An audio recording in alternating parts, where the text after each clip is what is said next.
So, sekarang ni saya nak cerita macam mana dalam masa 1 bulan saya daripada seorang pengurus, saya boleh menjadi kepada pengarah. Why? How?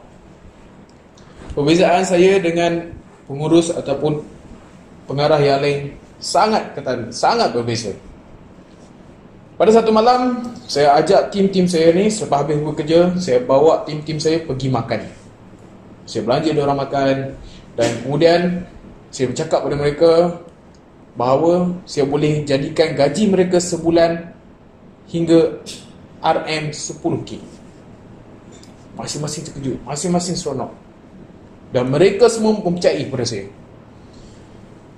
Dan kemudian saya cakap, baiklah, esok saya nak adakan meeting pada pukul 6 pagi. Dan semua setuju untuk adakan meeting pada pukul 6 pagi. Tapi tim saya hanya ada 8 orang saja. Pada keesokan harinya, pada keesokan paginya, pada hari meeting tu, apa yang berlaku? Hanya 2 orang saja yang datang. Lagi 6 orang tak jumpa. Apa yang saya buat pada mereka yang tidak hadir? Saya terus pecat mereka. Kemarin saya dah belanjakan duit, ataupun saya dah belanja mereka dengan duit yang terlalu banyak. Saya dah belanja mereka makan dan macam-macam. Dan mereka berjanji pada saya, mereka kata baik, mereka akan hadir pada meeting pada pagi ini. Namun sebaliknya, yang hadir hanya 2 orang sahaja. 4 orang lagi tidak datang. Prinsip saya mudah, disiplin.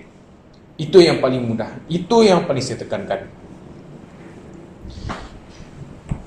Dan setelah saya pecat mereka 6 orang, saya punya bos jadi serabut.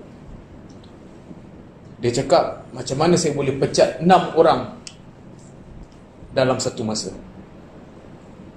Dan bos saya terus tanya saya satu soalan. Apa alasan you pecat 6 orang tu? Apa alasan saya? Saya cakap pada bos saya tidak semestinya perlukan askar yang ramai. Dan apa yang saya harus perlukan adalah askar yang berkualiti. Itu yang paling penting. Disiplin. Bos terus cakap dekat saya, Azwar, you boleh jadi pengarah. Bagaimana seseorang bos boleh menilai seseorang? Satu perusahaan ataupun satu syarikat dan komuniti atau pertubuhan yang tidak mempunyai disiplin ataupun peraturan, macam mana mereka ini boleh menang dalam satu peperangan? Ada siapa boleh beritahu saya? Tak ada kan? Yang tinggal 2 orang pekerja saya. Tanpa fikir panjang, saya terus naikkan mereka sebagai pengurus. Dan saya cakap kepada mereka, jika mereka berjaya mengambil pekerja, saya akan hadiahkan mereka dengan RM250 seorang. So, apa yang berlaku? Pada hari kedua, tim saya sekarang sudah jadi 10 orang lagi. Setuju ke setuju? Setuju.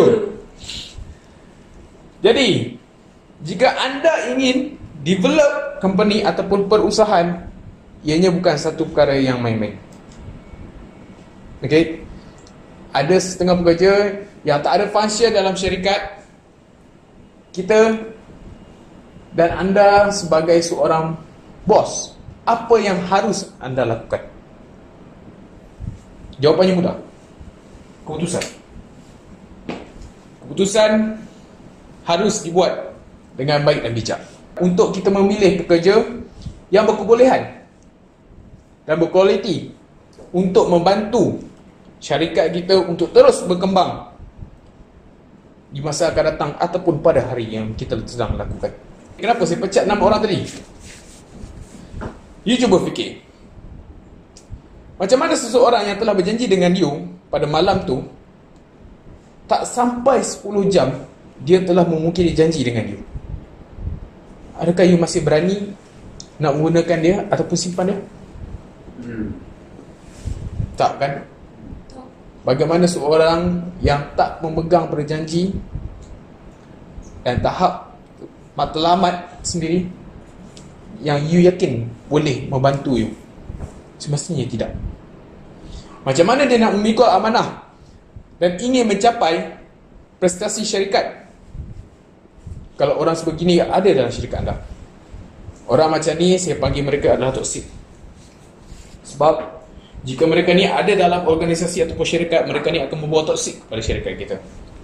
Dan saya membiarkan mereka dan pecat mereka dan teruskan mereka pergi kepada syarikat lain, biarkan mereka menjadi toksik dan ataupun merosakkan syarikat ataupun organisasi yang lain.